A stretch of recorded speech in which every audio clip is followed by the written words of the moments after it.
បាទសួស្តីបងប្អូនថ្ងៃនេះកាត់សក់ម៉ូតឡុងសុងជើងខ្ពស់បាទទៅទស្សនារបៀបកាត់ទាំងអស់គ្នាបងប្អូនបាទចឹងជាទូទៅគឺមុនកាត់គឺខ្ញុំបាញ់ទឹកហើយនឹងសិតសក់ឲ្យមានរបៀបរៀបរយដើម្បីយើងងាយស្រួលបែងចែកបាទចឹងសក់នេះរាងខ្លីដែរទេបងប្អូននិយាយទៅយើងយកតែជើងក្រមកចេញជារាងប្រភេទឡុងសុងជើងខ្ពស់បុរាណឌីសម័យម៉ូតនេះបងប្អូនទៅទស្សនាទាំងអស់គ្នាបាទហើយបើបងប្អូនចង់ចេះបងប្អូនមើលវីដេអូនេះហើយបងប្អូនអនុវត្តទៅនឹងឆាប់ចេះឆាប់យល់បាទចឹងការបែងចែកសក់យើងសិតបាទសិតជាពីរផ្នែកផ្នែកលើគឺយើងគៀបទុកម្ដុំផ្នែកខាងក្រោមគឺយើងទុកទម្លាក់មកដើម្បីយើងងាយស្រួលមើលទម្រង់ក្បាល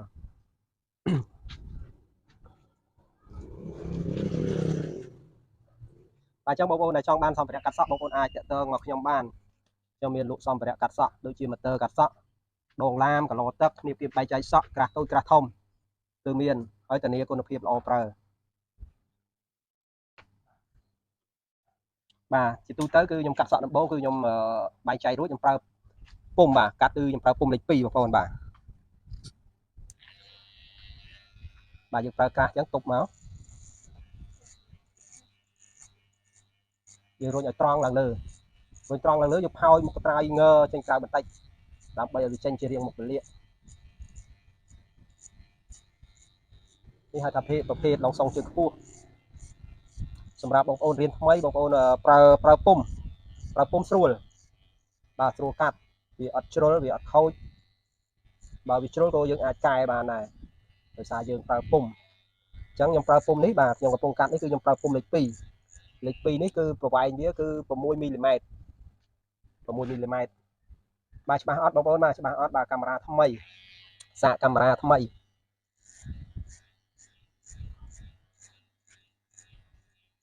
ទីទៅជាទូទៅគឺខ្ញុំកាត់សក់ខ្ញុំប្រើពុំ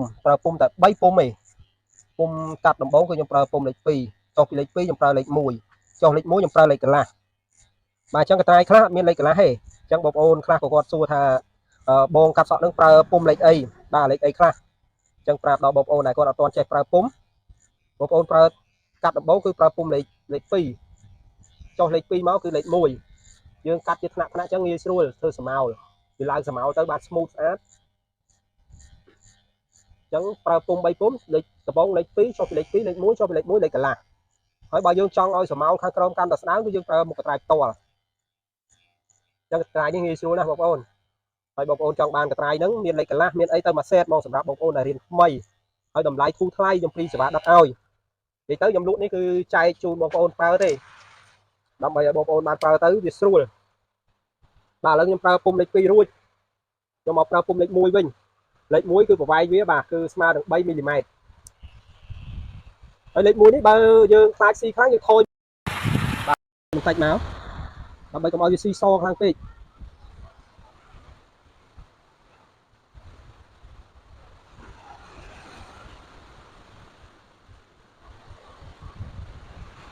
ហើយបើយើងខូចមុខមកក្រោយវាអត់សូវស៊ីយើងរុញទៅមុខវិញតិចដើម្បីឲ្យវាស៊ីឲ្យមើលទៅស្មៅស្មូតស្អាតកាលណាវាស៊ីនៅខ្មៅពេកស្មៅអត់សូវស្អាតទេបាទចង់រៀងងឹតតិចបងប្អូនថ្ងៃនេះមេឃភ្លៀងរហូតបងប្អូនអើយបាទសម្លេងឮអត់ទេបងប្អូនបាទខ្ញុំសាកកាមេរ៉ាថ្មីហើយនឹងមីក្រូហ្វូនថ្មីហើយមេឃភ្លៀងទៀតខ្ញុំនិយាយនេះគឺនិយាយប៉ណ្ណាំងជាមួយភ្លៀងដឹងឮអត់ទេបងប្អូនបាទ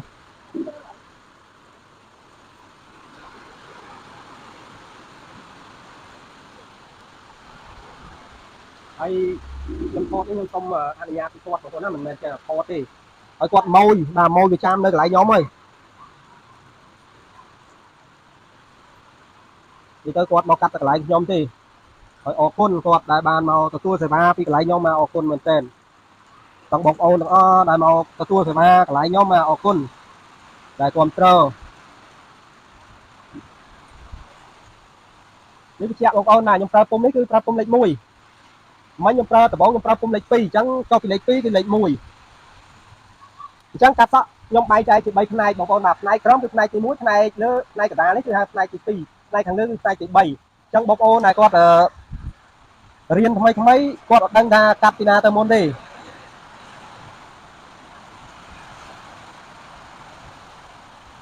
នេះ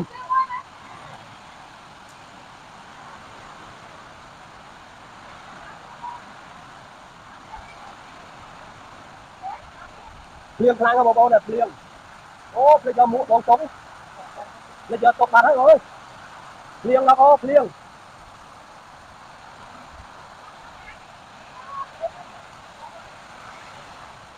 អត់បានមើលមួកបងមិញ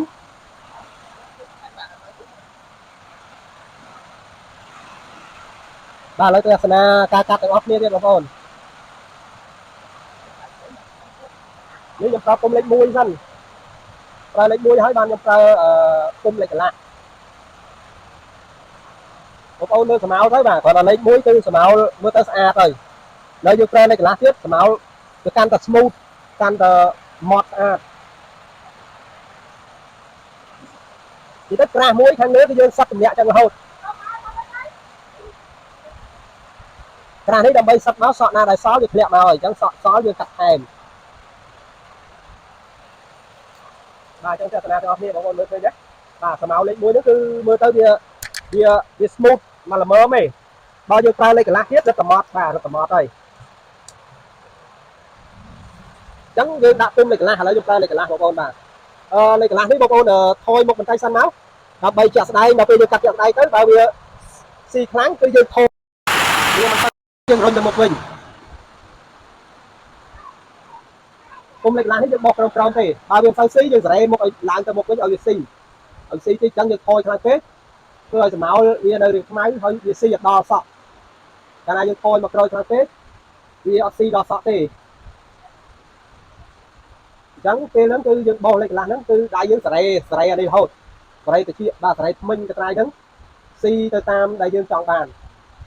បាទដូចយើងចង់លួចស្មៅកន្លែងនេះវានៅក្រាស់អញ្ចឹងយើងទាញសាច់ឲ្យតឹងមកយើងថយមកតិចដើម្បីកុំឲ្យស៊ីខ្លាំងពេកព្រោះស្មៅនេះគឺស្មៅលេខ1អញ្ចឹងកាលណាយើងប្រើស្មៅលេខកន្លះទៅស៊ីគឺវាសខ្លាំង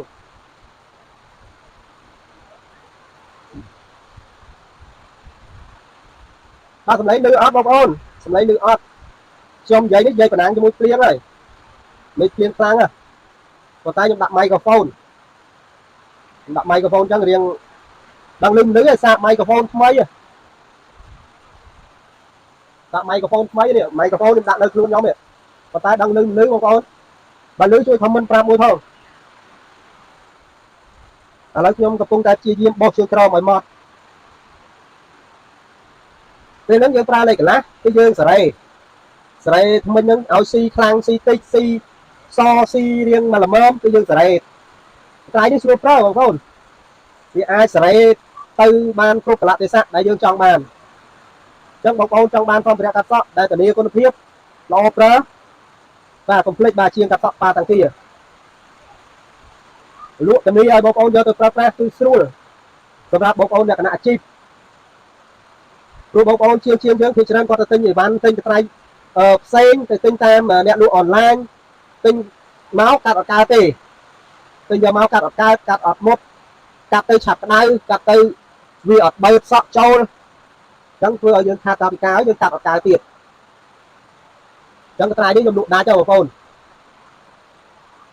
ជាងគាត់ទិញយកទៅប្រើគឺស្រួលហើយកត្រៃនេះខ្ញុំមុនយកមកលក់ខ្ញុំសម្រាប់សម្រាងបងប្អូនសម្រាប់សម្រាងគុណភាព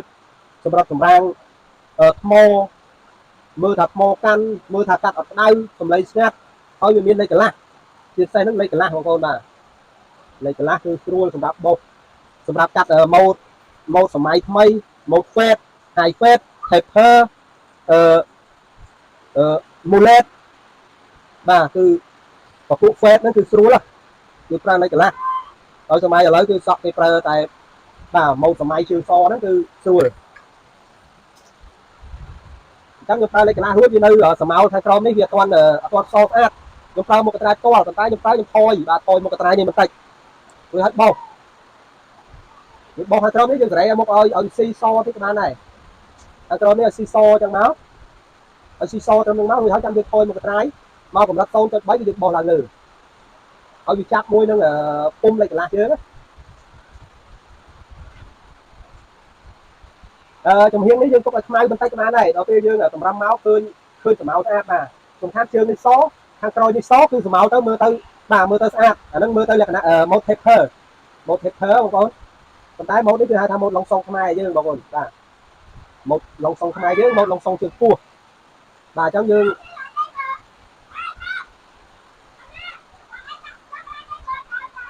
បោះខាងក្រោមនេះអសស្អាតអមត់មើលទៅស្អាត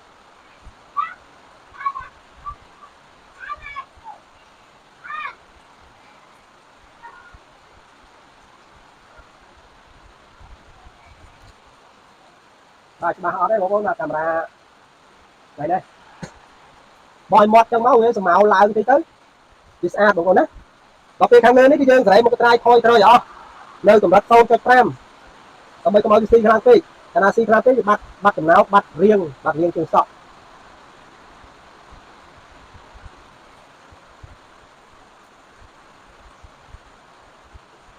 ចឹងកាត់សក់គឺយើងកាត់ផ្នែកទី1នេះកាត់ឲ្យរួចរាល់ចាំយើងឡើងទៅផ្នែកទី2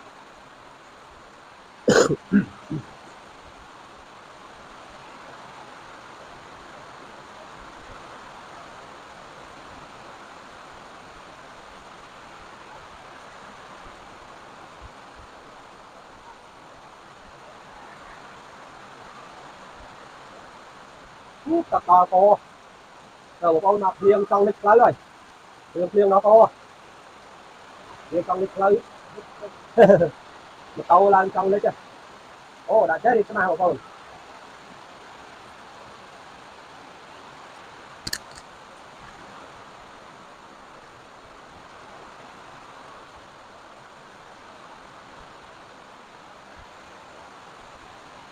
ខ្ញុំកំពុងតែព្យាយាមយកជើងក្រោមឲ្យម៉ត់ឲ្យស្អាតរួចហើយយើងកម្រាំជើងសក់បងប្អូនបាទនេះពេលខាងក្រោមម៉ត់ទេបងប្អូនបាទរួចហើយកម្រាំជើងសក់គឺយើងប្រើកត្រៃច្រាប់បាទ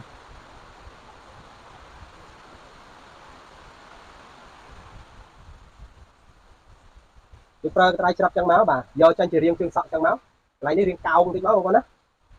ប៉ុន្តែមនុស្សចាស់គឺបើយើងកាត់មនុស្សចាស់គឺយើងជើងសក់នេះគឺយើងអត់យកកោងទេតម្រងកន្លែងនេះបងប្អូនបាទគឺយើងយករាងជ្រុងបាទបើដូចថាវ័យកដាលដូចបងចឹងគឺយើងប្រើមូលក៏បានដែរតម្រងជើងសក់គាត់យករាងមូលកោងសមនឹងតម្រងមុខគាត់បងប្អូនណានិយាយទៅតិចកាត់សក់របស់ខ្ញុំគឺខ្ញុំកាត់ជើងក្រោមហើយបានខ្ញុំឡើងទៅផ្នែកទី2ខ្ញុំផ្នែកទី1នឹងខ្ញុំកាត់រួចរាល់ច្រាប់ជើងច្រាប់អីហើយរួចហើយខ្ញុំឡើងទៅផ្នែកទី2ហើយចង់បងប្អូនចាំទស្សនាមើលផ្នែកទី2របៀបកាត់របស់ខ្ញុំចង់បងប្អូនចង់ចេះបងប្អូនមើលវីដេអូបាទឲ្យចប់ទស្សនាចប់នឹងយល់ព្រោះវីដេអូមួយខ្ញុំអធិប្បាយខ្ញុំលម្អិតចំណុចឲ្យបងប្អូនដែលគាត់កន្លែងខ្លះបងប្អូនធ្វើកើតបងប្អូនយកអនុវត្តបើកន្លែងណាបងប្អូនចេះហើយបងប្អូនមិនបាច់យកទេបងប្អូនយកចំណុចដែលបងប្អូនមិនទាន់មានបងប្អូនយកទៅអនុវត្តចោះ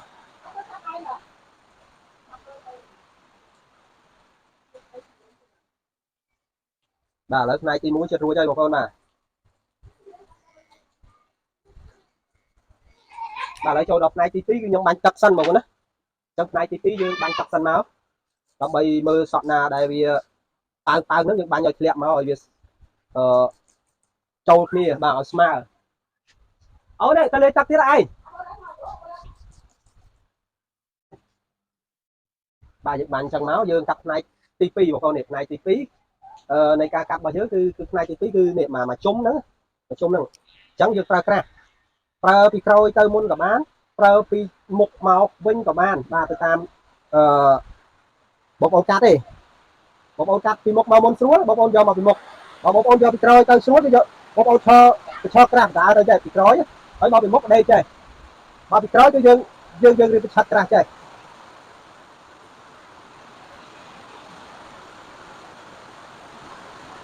អានេះកាត់ផ្នែកទី2បងប្អូន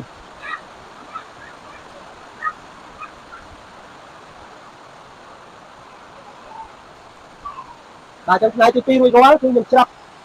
កូនសក់គាត់ខាងមុខច្រាប់កូនសក់គាត់ខាងមុខនេះឲ្យស្មើមើលទៅស្អាតពីច្រើនគឺកូនសក់គាត់ធ្លាក់មកអញ្ចឹងយើងតម្រាំអញ្ចឹងទៅបាទតម្រាំឲ្យស្មើគ្នាកុំឲ្យតែបាទតម្រាំអញ្ចឹងទៅយើងកោទៅវាមានជើងសក់មានភ្លីមានអីស្អាត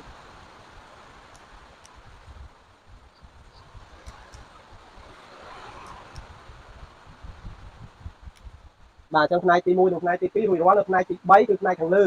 ផ្នែកខាងលើគឺផ្នែកនៃបញ្ចប់នៃការកាត់របស់យើងអញ្ចឹងយើងទម្លាក់សក់នេះមក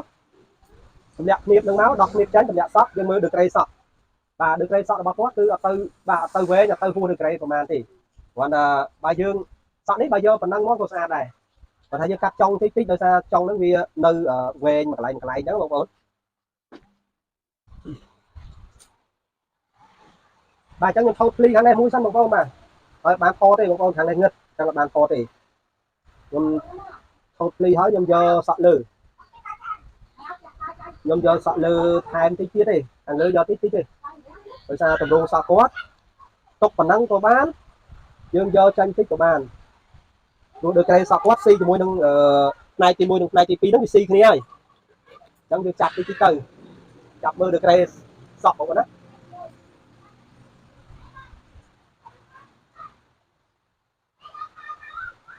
បាទអញ្ចឹងខ្ញុំចាប់ពីចំណុចបាទកណ្ដាលក្បាលមុនបងប្អូនបាទដើម្បីយកបាទយកជាគោលចាប់ចឹងទៅមកបាទអានេះប្រើម្រាមចាប់កាត់ចឹងក៏បានប្រើក្រាស់ក៏បានហើយវិធីប្រើក្រាស់គឺយើងប្រើចេះបងប្អូនណាយើងប្រើអញ្ចឹងកត្រាយមួយយើងគឺយើងលូកមុនរួចហើយក្រាស់យើងរុញទៅអញ្ចឹង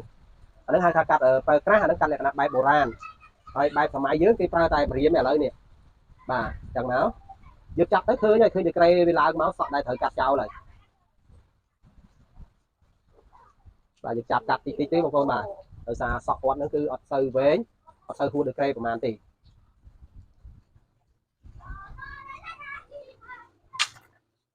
បាទអញ្ចឹងខ្ញុំសាប់ថែមតិចតិចទេបាទសាប់ចុងតិចតិចសក់គាត់ស្ដើងដែរអញ្ចឹងយើងអត់សាប់ខ្លាំងទេសាប់ទៅបំបែកសក់វានៅដុំដុំអញ្ចឹងកាលណាសក់នៅដុំដុំមើលទៅវាស្អាតទេនេះបងប្អូនឃើញណាដុំដុំអញ្ចឹងយើងសាប់មកបីមើលទៅស្មើ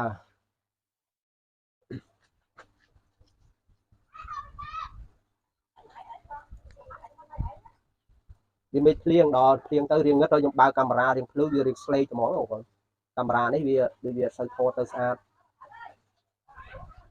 ដល់អញ្ចឹងមើលទៅវីដេអូវាដូចឆេះហ្មងបងប្អូនបាទ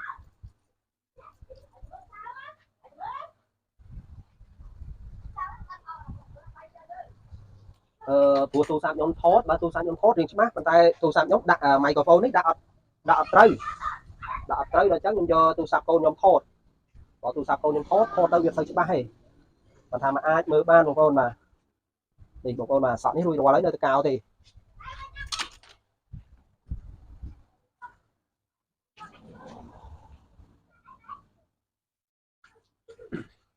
បាទអញ្ចឹងបងប្អូនខ្លះក៏គាត់សឡូមពើឲ្យបរៀនរបៀបកៅជើងសក់អញ្ចឹងបងប្អូនទស្សនាមើលវីដេអូនឹងទាំងអស់មកបងប្អូនបាទខ្ញុំថតដាក់ឲ្យបងប្អូនមើលទាំងអស់របៀបកៅជើងសក់និយាយទៅរបៀបកៅគឺមិនសូវជាពិបាកប្រហែលទេដោយសារតែយើងច្រាប់យើងច្រាប់កត្រៃច្រាប់អីវាចេញរៀងជើងសក់អីហើយអញ្ចឹងដល់អញ្ចឹងយើងកៅទៅតាមរៀងដែលយើងច្រាប់មុនទៅគឺវាស្អាតហើយបានថាសំខាន់តិចនិចបងប្អូនកាន់ឡាមធ្វើម៉េចកាន់កុំឲ្យមុតកាន់ឲ្យចេះកាន់តាមរបៀបរបបតាមក្បួនខ្នាតរបស់គេអញ្ចឹងខ្ញុំនិយាយច្រើនគឺខ្ញុំកៅជើងសក់មុនបាទកៅជើងសក់មុនយើងបាញ់ទឹកតិចកាលណាយើងមិនបាញ់ទឹកគឺសាច់វាស្ងួតដល់សាច់ស្ងួតយើងកៅទៅវាកាហាយធ្វើឲ្យភ្ញៀវយើងគាត់កាហាយអញ្ចឹងអញ្ចឹងយើងបាទកៅត្រឡប់ដៃអញ្ចឹងបងប្អូននេះឃើញទេយើងកៅពីមុខមកមុនជើងសក់ពីមុខរួចហើយយើងបញ្ចុះតាមជើងសក់នឹងមកឲ្យមានរាងកៅអញ្ចឹងតិចមកស្អាតប៉ុន្តែបើសក់បុរាណគឺយើងកាត់អត់ឲ្យចេញជារាងកៅអញ្ចឹងទេយើងកាត់ចេញជារាងជ្រុងជើងសក់វាម៉ូដបុរាណនោះយកកន្លែងហ្នឹងចេញជារាងជ្រុងប៉ុន្តែម៉ូដសម័យយើងគឺយើងអាចកាត់រាងកៅបន្តិចក៏ស្អាតដែរបាទអញ្ចឹងត្រង់ស្លឹកជាតិនេះខ្ញុំជួនកាលខ្ញុំទាអញ្ចឹងក៏បានខ្ញុំកាន់ពីលើចេះក៏បានទៅតាមសក់ទៅតាមគម្លាតនៃស្លឹកជាតិគាត់បើស្លឹកជាតិគាត់រៀងអប់អញ្ចឹងយើងទាចេះមកយើងស្រួលកៅបើជាតិគាត់រៀងទលាយើងទាចេះក៏បានប៉ុន្តែដល់ជាតិគាត់រៀងអប់គឺយើងទាស្លឹកជាតិគាត់ចុះក្រោមតិចទៅយើងកៅមកស្រួលវាមានទីធ្លាកៅឆ្លាស់ស្រួលបាទអញ្ចឹងយើងត្រឡប់ដៃចុះឡើងទៅខ្ញុំកាមេរ៉ាញ័មហ៎ងក់ខ្យល់បាទចំហៅអញ្ចឹងយើងកៅពីក្រោយគឺយើងកៅពីលើចុះមកក្រោមអញ្ចឹងបងប្អូនបាទកៅពីលើចុះមកក្រោមមក អានេះគឺបទពិសោធន៍របស់ខ្ញុំណាបងប្អូនបើបងប្អូនកោមិនស្រួលបងប្អូនកោតាមបងប្អូនទៅបើកោធ្វើដូចខ្ញុំពិបាកបងប្អូនមិនបាច់យកអនុវត្តទេបើបងប្អូនកោបែបខ្ញុំស្រួលបងប្អូនធ្វើតាមខ្ញុំទៅអញ្ចឹងការចែករំលែកនេះគឺយើងចែកគ្នាយកចំណុចណាល្អល្អដើម្បីចែកគ្នាធ្វើតាមគ្នាទៅបើវាស្រួលយើងធ្វើតាមគ្នាទៅបងប្អូនណាអញ្ចឹងវីដេអូនេះក៏បញ្ចប់ប៉ុណ្្នឹងដែរបងប្អូនបាទសាកកុំឲ្យវែងពេកបាទអញ្ចឹងអរគុណបងប្អូនដែលតាមដានទស្សនាពីដើមដល់ចប់បាទសូមជម្រាបលាបាយបាយ